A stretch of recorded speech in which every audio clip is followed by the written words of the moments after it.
గత వారం రోజులుగా కూడా ఎంఆర్‌పీఎస్ అధ్యక్షుడు మందకృష్ణ మాదిగ గారు చేస్తున్నటువంటి వ్యాఖ్యలు మాత్రము సోషల్ మీడియాలో చాలా అంటే చాలా హల్చల్ రేపుతున్నాయని కూడా అనుకోవచ్చు. హాట్ టాపిక్‌గా మారాయనుకోవచ్చు. ఎందుకంటే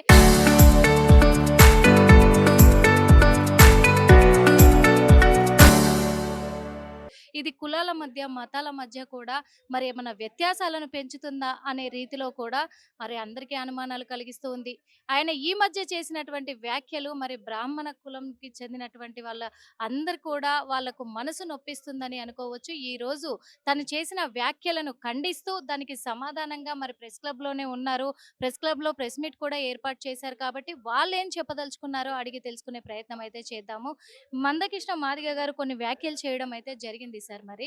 ఆ వ్యాఖ్యల పట్ల మీరెలా స్పందిస్తారు? నమస్కారం అండి. నా పేరు ఆలూరి. మందకృష్ణ మాదిగ గారు వ్యక్తిగతంగా చాలా మంచివాడు. ఆయన వ్యక్తి. ఆయన ఎన్నో పోరాటాలు చేశారు. వాళ్ళ జాతి కోసం ఆయన చాలా వాళ్ళు సాధిచ్చారు ఆయన. ఆయన కూడా సాధిచ్చారు. ఇప్పుడు మొన్న సుప్రీం కోర్ట్ జడ్జి గారు ఇచ్చిన ఆ స్టేట్మెంట్‌తోని ఆయన జీర్ణించుకోలేకపోతున్నారు యాక్చువల్‌గా. ఎందుకంటే మెయిన్ కన్వర్షన్‌లో ఉన్నవాళ్ళు, మాదిగల కన్వర్షన్‌లో ఉన్నవాళ్ళు ఆ టాపిక్ ఆయన జీర్ణించుకోలేక బ్రాహ్మణుల మీద పడితే బ్రాహ్మణులు ఏమనరు అన్న ఉద్దేశంతోని ఆయన ఇటు తిప్పాడు. బ్రాహ్మలు స్వతహాగా సాత్వికులు. అందరి శ్రేయస్సు కోరేవాళ్ళు ఈ సమాజంలో సనాతన ధర్మంలో ఎవరు ఉన్నారంటే వాళ్ళు బ్రాహ్మణులు మాత్రమే. ఇంకా కులవృత్తి ఈరోజు ఎంత మేము అభివృద్ధి చెందినా, ఎంత చదువుకొని ఏ స్థితిలోకి పోయినా, మా కులవృత్తిని వదలకుండా చేసేది ఒక బ్రాహ్మణ జాతి ఒక్కటే. మేము మందకృష్ణ మాదిగ గారు, మాదిగ సోదరులకు మేము ఎప్పుడు వ్యతిరేకం కాదు. ఎవరికీ వ్యతిరేకం కాదు. బట్ ఆయన మాట్లాడిన వ్యాఖ్యలు మా అందరి మనసులు నొప్పించాయి. హ్మ్. అది ఇప్పుడు అర్చకత్వంలో ఆయన మీరే ఎందుకు చేయాలి? మీ బ్రాహ్మణ పేటెంట్ అంటే బ్రాహ్మణ పేటెంట్ అది. సనాతన ధర్మం నుంచి మీరు ఏ గ్రంథాలు తీసుకున్నా అది ఆ అనుష్ఠానం శక్తి అదేంటంటే అది బ్రాహ్మడికే ఇచ్చారు. బ్రాహ్మడికి ఇవ్వడానికి గల కారణాలేంటంటే వీళ్ళు ఉదయాన్నే 3:30కి లేస్తారు. బ్రహ్మముహూర్తం కంటే ముందే లేచే ఓపిక మాకుంది. మేము అనుష్ఠానం చేస్తాం. మా మా సంధ్యావందనాలు చేసుకుంటాము.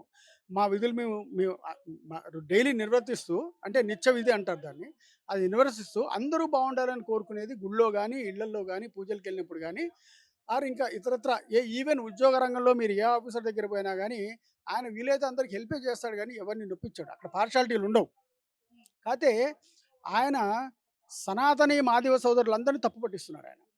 ఆయన ఇచ్చిన మెసేజ్‌తోనేంటంటే, ఈ మెయిను ఇప్పుడు మన మేము మన పోస్ట్‌లు చాలా చూస్తూనే ఉన్నాం మన సోషల్ మీడియాలో. సనాతని మాదిగ సోదరులు గూడా ఆయన మాటలకి హర్షించట్ల. వాళ్ళే వ్యతిరేకిస్తున్నారు. ఇప్పుడు ఆయన ఎప్పుడో మనవాదం మనం పుట్టక ముందు 100 సంవత్సరాల క్రితం మనవాదం ఉందో లేదో మనకు తెలవదు. ఏదో పుస్తకంలో ఎవరో చదివి ఏదో మాట్లాడుతున్నారు. ఇప్పుడు అందరూ సమానమే ఇక్కడ. మన మన వాళ్ళు వాళ్ళు చేసే వాళ్ళు చదువుకున్నారు. ఇంకా చదువుకోవాలని మనస్ఫూర్తిగా కోరుకుంటాము. వాళ్ళు అభివృద్ధి చెందాలి. వాళ్ళకి మాకంటే ఎక్కువ ఇంకా రిజర్వేషన్‌లున్నాయి. మేమెప్పుడు బ్రాహ్మణులెప్పుడు రిజర్వేషన్‌లు కావాలని చెప్పి రోడ్లెక్కలేదు. మేము గత 100 ఏళ్ల నుంచి రిజర్వేషన్ లేకపోయినా మా స్వయం కృషితోని, మేధాశక్తితోని మనకు భగవంతుడు ఇచ్చిన దాంతోని ఉద్యోగాల్లో గాని, సాఫ్ట్‌వేర్ రంగంలో గాని అన్నిట్లో మా విధులు మేము నిర్వర్తిస్తూనే ఉన్నాం. సో, ఆయన మాటలు మేము అందరం ఖండిస్తున్నాం. ముక్త కంఠంతోటి యావన బ్రాహ్మ జాతి ఖండిస్తుంది. ఆయన అనుకున్నట్టు బ్రాహ్మలు, సాత్వికులు ఇదివరలాగా సైలెంట్‌గా ఉంటారంటే రోజులు పోయినాయి. ఇప్పుడు బ్రాహ్మణుల్లో గూడా చాలా ఏకత్వం వచ్చింది. మాలో ఎన్ని సబ్ కాస్ట్‌లు ఉన్నా గాని అందరూ ఒకటే. ఏమన్నా ఇప్పుడు మాలో గూడా పరశురామ అంశ ఉంటది. ఇప్పుడు ఆయన ఒక మాట అన్నాడు. ఆయన మొన్నేమో జాంబవంతుని గారిని తీసుకొచ్చారు. జాంబవంతుని గారిని ఎక్కడి నుంచి తీసుకొచ్చారండి ఆయన? ఆయన భారతంలోంచి, భగవద్గీతలోంచే కదా తీసుకొచ్చారాయన. ఇప్పుడు మేము మేము శ్రీకృష్ణ వారిని కొలుస్తాం. ఆయన బై బర్త్ క్షత్రియుడైన యాదవుల కులంలో ఆయన ఉన్నాడు కాబట్టి ఆయన మాకు దేవుడే. హ్మ్. ఇప్పుడు మేము రావణాసురుడిని రావణ బ్రహ్మ రావణాసురుడు బ్రాహ్మడైనా గాని మేము ఆయన్ని పూజించం. రాముడినే పూజిస్తాం. హ్మ్. క్షత్రియుడైన రాముడిని పూజిస్తాం. సనాతన ధర్మంలో అందరూ ఆయన్నే పూజిస్తారు. సో, మాకేంటంటే మేము దేవతని దేవతలాగా చూస్తాం గానీ మాకు అటువంటి వివక్షత లేదు. ఇప్పుడు ఈయన రాను రాను ఏం చేస్తున్నాడంటే దేవతలకు కూడా క్యాస్ట్ ఆపాదిస్తున్నారాయన. సో, అది రాంగ్ మెసేజ్ పోతుంది. ఇది దయచేసి నేను మీ పూర్వకంగా సనాతని మాదిగ సోదరులందరినీ కోరుకునేదేంటంటే, మందకృష్ణ మాదిగ గారు మాయాజాలంలో దయచేసి పడబాకండి. మన సనాతని ప్రపంచ దేశంలో భారతదేశం ఒక్కటే సనాతన ధర్మాన్ని కాపాడుతుంది. ఫారిన్ కంట్రీస్ వాళ్ళు గూడా మన సనాతన ధర్మాన్నే ఫాలో అవుతున్నాయి. సైన్స్ కంటే ముందు పుట్టిన సనాతన ధర్మం. దాన్ని కాపాడేది బ్రాహ్మడొక్కడే. సనాతన ధర్మంలో బ్రాహ్మణులు పెద్దన పాష పోషిస్తారు, పోషిస్తూనే ఉంటారు, పోషిస్తారు కూడా. గత 2 నెలల క్రితం కూడా ఒక సినిమా ఇండస్ట్రీకి సంబంధించినటువంటి హీరోయిన్ మాధవీలత సాయిబాబా విషయంలో కొన్ని ఎలిగేషన్స్ బ్రాహ్మణ్స్‌ని కూడా చేశారు. సాయిబాబాకు గుళ్ళు గోపురాలు కట్టి అక్కడ పూజలు నిర్వహిస్తూ ఉన్నారు. ఆయన ఒక ముస్లిము ఎట్లా చేస్తారు? వీళ్ళు బ్రాహ్మణ్స్ వీళ్ళకు బుద్ధి లేదా అని కూడా మాట్లాడడం జరిగింది. అప్పుడు స్పందించని బ్రాహ్మణ్స్ అంతా కూడా ఇప్పుడు మందకృష్ణ మాదిగ గారి మాటల మీద ఎందుకు స్పందిస్తున్నారు? చూడండి, నేను ఆ విషయం జోలికి వెళ్ళదలుచుకోలేదు. ఇప్పుడు మాధవీలత గారు ఆమె వ్యక్తిగత విషయం ఉంటది. ఇప్పుడు సాయిబాబా అనే ఆయన అవధూత. మాకు హ్మ్. అంతవరకే. హ్మ్. ఇప్పుడు ఆమె ఆ మాట అనటానికి కారణం గూడా, వాళ్ళు షిరిడీ సాయి సంస్థాన్ వాళ్ళు రామజన్మభూమి కాంట్రిబ్యూట్ చేయకపోవటం మూలాన ఆవిడ ఆ మాట అనుండొచ్చు. హ్మ్. ఇప్పుడు సాయిబాబాని పెంచి పోషించింది ఎవరండి? మన మన తెలుగు వాళ్ళు, మన సనాతనులే గదా! హ్మ్. మన వాళ్ళు ఎళ్ళకపోతే దానికంత స్థాయి వచ్చుండేది కాదు షిరిడీకి. ముస్లిమ్స్ ఎవరన్నా పోతున్నారా అక్కడికి? ఆయన ఫకీర్ అనే గాని ముస్లిమ్స్ ఎళ్లరు గదా! ఎళ్ళేదంతా మన వాళ్ళే. సో, మనం అందరిలో దేవుడిని జూస్తాం. హ్మ్. పుట్టలో జూస్తాము, రాయిలో జూస్తాము, పాములో జూస్తాము, పక్షిలో జూస్తాము. ప్రతి దాంట్లో మనకు సనాతన ధర్మం ఏం నేర్పించింది? మనం ఎవ్వరు శత్రుత్వం ఎవరితో పెట్టుకోం.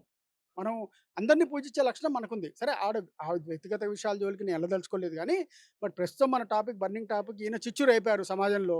ఆయన ఇప్పుడేంటంటే వివక్షత తీసుకొచ్చే ప్రయత్నంలో ఉన్నారు. నేను మీ పూర్వకంగా అవేర్‌నెస్ ఏం తీసుకొస్తానంటే, దయచేసి సనాతనులందరూ జాగృతంగా అండి. మనం మన సాంప్రదాయాన్ని మనం కాపాడుకోవాలి. ప్రపంచ దేశాల్లో మన మెయిన్ సనాతన ధర్మం ఉన్నది ఒక భారతదేశంలో ఒక్క చోటనే ఉంది. మనకదే బలం అందరికి. అదే బలం. నేను అదే అంటే అదే కోరుతాను. మందకృష్ణ మాదిగ గారు ఒక మాట అన్నారు. అంటే ఈ కుల వ్యవస్థను వ్యతిరేకపరచడం అనేది, వ్యత్యాసం తీసుకురావడం అనేది బలోపేతం చేస్తుంది బ్రాహ్మణ్సే అన్నారు. దీనికి అది చాలా పొరపాటండి. బ్రాహ్మలు మొదటి నుంచి గురువు పాత్రలో ఉన్నారు. కొన్ని వేల సంవత్సరాల నుంచి గూడా మీరు గురుకులాలు నడిపించినా, ఎవరు నడిపించినా అక్కడ బ్రాహ్మలే విద్యాబోధన చేశారు. ఈ రోజు కూడా మీరు ఏ పెద్ద యూనివర్సిటీ తీసుకెళ్ళండి, ఎక్కడ తీసుకెళ్ళండి, అక్కడ గురువులు మీకు మెజారిటీ స్థానంలో బ్రాహ్మలే ఉంటారు. సో, మేమెప్పుడు కులవక్ష ఎప్పుడు తీసుకురాలేదు. అసలు మేము ఒకళ్ళ జోలికి పోయిందే లేదు ఈ రోజు దాకా. ఇంతకుముందు కూడా ఎళ్ళం. ఆయన మా మీద రాయేసాడు కాబట్టి ఇప్పుడు ఈ రోజు మేమంతా బయటికి రావాల్సొచ్చింది. ఎందుకంటే ఎవరి పనులు వాళ్ళు చేసుకుంటూ వాళ్ళు ప్రశాంతంగా ఉన్నారు. సో, ఆయన చిచ్చురైపారు. అది ఆయన తప్పది. ఆయన పునరాలోచించాలని చెప్పి కోరుకుంటాం తప్ప, మేము ఎవ్వరం బ్రాహ్మలు ఎవ్వరికీ ఏ మతానికి వ్యతిరేకం కాదు. ఆయనకేం చెప్పవచ్చు? ఆయన విజ్ఞప్తి చేసి ఆయన చాలా పెద్ద మనిషి. మొన్న మోడీ గారిని కౌలించుకున్నారు. హ్మ్. అప్ ఆహ్, మరి పద్మశ్రీ తెచ్చుకున్నారు. హ్మ్. ఆ పద్మశ్రీ స్థాయిలో మాట్లాడాలాయన. హ్మ్. ఆయన భారతదేశ అత్యున్నత పురస్కారం ఆయనకొచ్చినప్పుడు, ఆయన అట్లా మాట్లాడాలి గానీ, ఆయన స్వతహాగా కన్వర్ట్ అయ్యాడు గాబట్టి, వాళ్ళ ఫ్యామిలీ కన్వర్ట్ అయింది గాబట్టి, వాళ్ళకి దెబ్బ తగులుతుందన్న విషయంతోని ఆయనేంటంటే, ఇట్లా డైవర్ట్ చేస్తున్నాడు టాపిక్. 100% అదే, అందులో డౌటేం లేదు. ఇప్పుడు ఆయన ఒంట్లో బాలేనప్పుడు ఫస్ట్ ఎళ్లి దీవిచ్చింది మేమే. ఆయన హాస్పిటల్‌లో ఉన్నప్పుడు మొత్తం మా బ్రాహ్మణ జాతెళ్లి, మీరు ముందు కోరుకోవాలండి. ఆయన ఎంతోమంది ఇప్పుడు మాదిగ మానవాళి కోసమని ఆయన ఎంతో కృషి చేశాడు. దాన్ని మేము మనస్ఫూర్తిగా అభినందించాం, అభినందిస్తూనే ఉంటాం. కాతే ఒక కులాన్ని ఇట్లా ద్వేషించడం అన్నది అది మంచి పద్ధతి కాదనే చెప్తాం. ఎందుకంటే ఇక్కడ భిన్నత్వంలో ఏకత్వం. మన దగ్గర సనాతన ధర్మంలో ప్లస్ భారతదేశంలో ఎన్నో కులాలు, మతాలు ఉన్నాయి మనకి. అందరం కలిసికట్టుగా ఉండాలి. వేరే పాకిస్తానోడు వచ్చి మన దాంట్లో మీద పడితే మనం పోయి మనం తిరగబడాలి గానీ, మనలో మనం కొట్టుకుంటే ఏమొస్తదండి? అది ఆయన ఆయన కోసం చేసిన స్టేట్‌మెంటే తప్ప ఇదేమి లేదు. దయచేసి మందకృష్ణ మాదిగ గారిని రిక్వెస్ట్ చేసేదేంటంటే, ఆయన మధురలో ఉన్నప్పటి నుంచి మాకు ఆయన తెలుసు. మేము ఆయన ముందు 30 ఏళ్ల నుంచి కలిసాము. దయచేసి ఆయన వ్యాఖ్యలు ఉపసంహరించుకొని, ఇక్కడితోని ఇది ఫుల్ స్టాప్ పెట్టేసి, అందరూ సామరస్యంగా జీవిద్దాం అని చెప్పి మనస్ఫూర్తిగా కోరుకుంటున్నాను.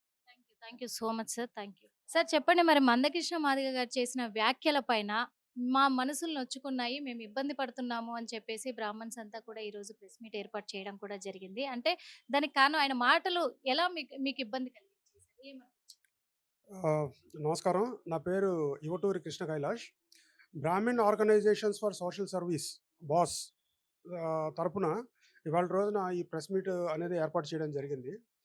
ఈ గత వారం రోజులుగా, 10 రోజులుగా మందకృష్ణ మాదిగ గారు ప్రెస్ మీటింగ్స్ పెట్టి, దాని ప్రెస్ మీటింగ్ యొక్క మెయిన్ ఆబ్జెక్టివ్ ఏమిటి అంటే, దళిత క్రైస్తవుల కోసం ఈ మధ్య సుప్రీంకోర్టు ఇచ్చిన జడ్జిమెంట్‌లో దళిత క్రైస్తవులకి అర్హులు కారు అని సుప్రీంకోర్టు ఇచ్చిన జడ్జిమెంట్‌ని ఆయన వ్యతిరేకిస్తూ, ఆ జడ్జిమెంట్‌కి వ్యతిరేకంగా మాట్లాడుతూ ఆయన అగ్రకులాలని, బ్రాహ్మణుల్ని ప్రత్యేకంగా ఆయన దుర్భాషలాడుతున్నారు. ఇది వాస్తవ రాహిత్యం. ఆయనకి అవగాహన రాహిత్యం. ఇప్పుడు ఆయన అవగాహన రాహిత్యం అన్న మాట ఎందుకు మాట్లాడుతున్నాను అంటే, ఇప్పుడు ఆయన మాటల్లో మాట్లాడుతూ రాజ్యాంగ పదవిలో ఉండి దాన్ని ఆ బిల్లు పైన సంతకం పెట్టిన వాళ్ళు బ్రాహ్మణులు అన్నారు.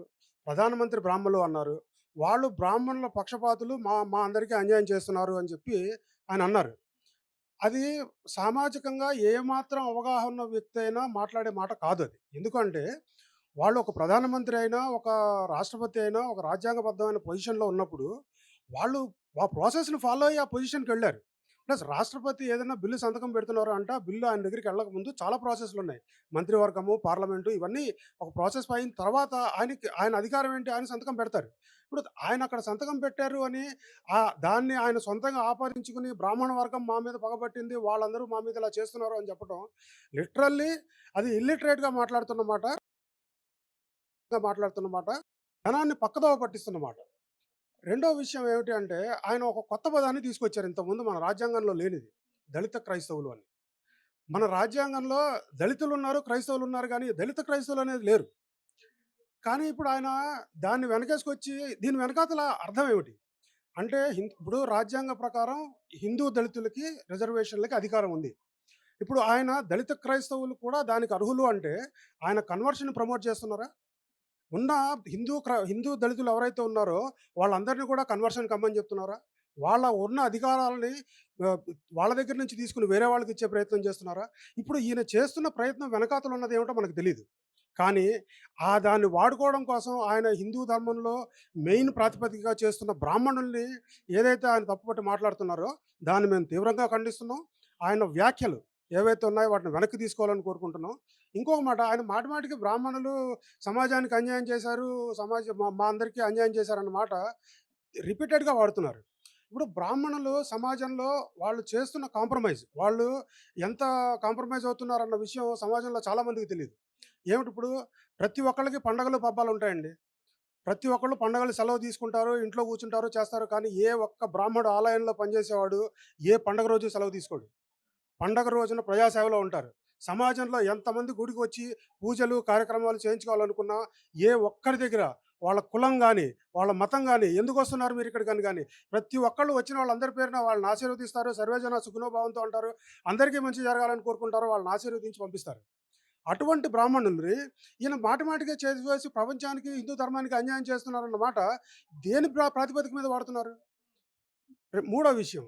ఇప్పుడు ఆయన పురాణ కాలంలో రామాయణ, మహాభారతాలు, జాంబవంతుడు అనుకుంటా చాలా విషయాలు మాట్లాడారు. ఇప్పుడు అందులో విషయం చెప్పాలి అనుకుంటే, ఇప్పుడు పురాణ కాలంలో కుల వ్యవస్థ లేదు.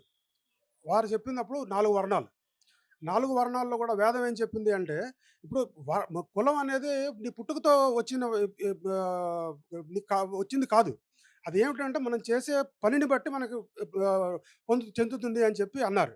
మరి ఆ మాట ఇవాళ రోజున కూడా ఆయన చెప్పిన మాటల ప్రకారం ఇప్పుడు బ్రాహ్మణుల ఆధిపత్యం కాదు. ఏది పూజా వ్యవహారాల్లో కానివ్వండి, అర్చకత్వంలో కానివ్వండి, ఇవాళ రోజున బ్రాహ్మణులు కాకుండా 26 ఇతర కులాల వాళ్ళు అర్చకత్వంలో ఉన్నారు. అందరూ ప్రభుత్వ దేవాలయాల్లో ఉన్నారు. దట్టు ఇతర కులాలు వాళ్ళకి ఎక్కడెక్కడైతే రిజర్వేషన్‌లు అవి ఉంటాయో అవన్నీ వారు పొందుతూ కూడా గుళ్ళల్లో చేస్తున్నారు. కానీ బ్రాహ్మణులకి అర్చకత్వం తప్ప వేరే వృత్తి లేదు. అటువంటిది వారు ఒక పక్కన ప్రభుత్వం తరపు నుంచి వచ్చే అన్ని అర్హతలు, అన్ని సౌకర్యాలు పొందుతూ ఏ రిజర్వేషను లేని, ఏ సౌకర్యాలు లేని పేద బ్రాహ్మణుల మీద పడి వారు దేశాన్ని నాశనం చేస్తున్నారు, హిందూ ధర్మాన్ని నాశనం చేస్తారు అని చెప్పడం ఎంతవరకు సమంజసం? కాబట్టి మేము ఈ సందర్భంగా ఆయన అవగాహన రాహిత్యంతో చేసిన కామెంట్స్ ఏవైతే ఉన్నాయో వాటిని వెనక్కి తీసుకోవాలి అని, బేషరతుగా వెనక్కి తీసుకోవాలని చెప్పి ఈ సందర్భంగా మేము కోరుకుంటున్నాము. ఇవాళ రోజున మా చీఫ్ కోఆర్డినేటర్ బసవరాజ్ శ్రీనివాస్ గారు ఇప్పుడు ప్రెస్‌లో వారిని అడ్రెస్ చేస్తూ మేము చెప్పాలనుకున్న పాయింట్స్ అవన్నీ కూడా ఈ సందర్భంగా తెలియజేయడం అంటే జరుగుతుంది. ఇక్కడ క్రిస్టియన్స్‌కి దక్కాల్సిన రిజర్వేషన్‌లు దక్కవు అని చెప్పేసి కోర్టు తీర్పునిచ్చినప్పటికీ కూడా, కేవలం మరి బ్రాహ్మణ్స్‌నే ఎందుకు తను టార్గెట్‌గా చేసుకోవడానికి గల కారణం ఏంటనుకుంటున్నారు? ఎందుకంటే ఇప్పుడు ఇక్కడ రెడ్డీస్ చాలా మంది వీళ్ళు వాళ్ళు ఉన్నారు. ఇంకా మిగతా కులాలు కూడా ఉన్నాయి. కానీ ఇక్కడ బ్రాహ్మణ్స్‌నే ఎందుకు తను టార్గెట్ చేస్తున్నారు? ఇప్పుడు కుల వ్యవస్థ బ్రాహ్మణులు తెచ్చింది అన్న పాయింట్ ఆయన ఆహ్, ప్రెస్ మీట్‌లో చెప్పారు. కుల వ్యవస్థ అన్నది బ్రాహ్మణులు తెచ్చింది కాదు. ఇప్పుడు ఫస్టు మన రాజ్యాంగం ఏం చెప్తుంది? ప్రతి ఒక్క వ్యక్తికి వారికి నచ్చిన మతాన్ని ఆచరించుకొని వాళ్ళు ఫాలో అయ్యే హక్కుని, ప్రాథమిక హక్కుని ఆర్టికల్ 14, 15 ప్రజలకిస్తారు. అటువంటి వస్తున్నా. అటువంటి ఆర్టికల్ ప్రభుత్వం రాజ్యాంగ ప్రకారం వాళ్ళకి దొరికిన హక్కుని పొందుతూ వారు ఇష్టంతో నాకు కావాల్సిన మతం ఇది అని చెప్పి మారి ఆ మతంలోకి వెళ్ళిన తర్వాత మరి పాత కులానికి సంబంధించిన హక్కులు మాత్రం కావాలి. ఇది ఎంతవరకు సమంజసం? మీరు కాబట్టి ఇప్పుడు ఆయన ఈ మిగతా బ్రాహ్మణుల గురించి ఎక్కువ ఎందుకు మాట్లాడుతున్నారు అంటే, ఇవాళ రోజున ఏ కుటుంబంలో ఎక్కడ ఎటువంటి అవసరమైనా గానీ బ్రాహ్మణుల అవసరం ఉంటుంది. బ్రాహ్మణులని టార్గెట్ చేస్తే ఇప్పుడు మొదటిసారి కాదు ఒకళ్ళు బ్రాహ్మణ కమ్యూనిటీని టార్గెట్ చేస్తున్నది. ఇంతకుముందు చాలా సార్లు చాలామంది బ్రాహ్మణ కమ్యూనిటీనే టార్గెట్ చేశారు. ఎందుకంటే హిందూ ధర్మంలో అతి ముఖ్యమైన కులం ఈ హిందూ ధర్మాన్ని కట్టిపెట్టి ఉంచుతున్నది బ్రాహ్మణత్వం. కాబట్టి దాన్ని టార్గెట్ చేయాలనే ఉద్దేశంతో ఆయన ఆ విధంగా మాట్లాడారు.